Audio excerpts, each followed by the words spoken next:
President Donald Trump's decision not to reimpose sanctions against Iran is good news for Boeing and its European rival, Airbus, which can continue doing business with Iranian airlines that are desperate for new planes. Between them, Boeing and Airbus have announced deals with Iranian airlines that, if finalized, could cover nearly 300 planes worth $40 billion. Still, those numbers pale in comparison to standing orders at both companies. Boeing has a backlog of orders that would take more than 8 years to fill, even if it never made another sale. Airbus has a similarly long list.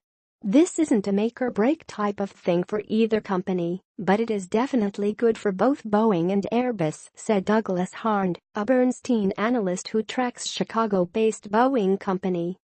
Boeing declined to comment beyond a brief statement saying that it follows U.S. guidelines and is in close touch with regulators regarding sales to Iran.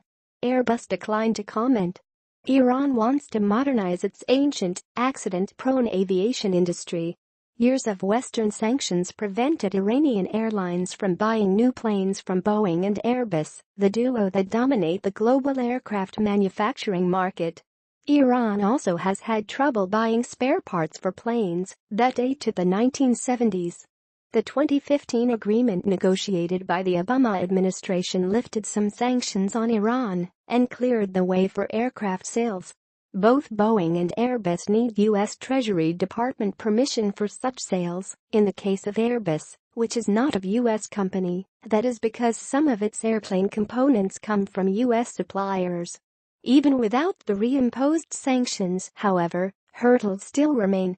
Richard Abulafia, an analyst with Deal Group, an aviation and defense consulting firm, said the Iranian airlines could yet have trouble financing their orders, partly because banks are unlikely to loan them money until Iran signs the Cape Town Agreement, an international treaty that includes provisions for repossessing capital assets like planes.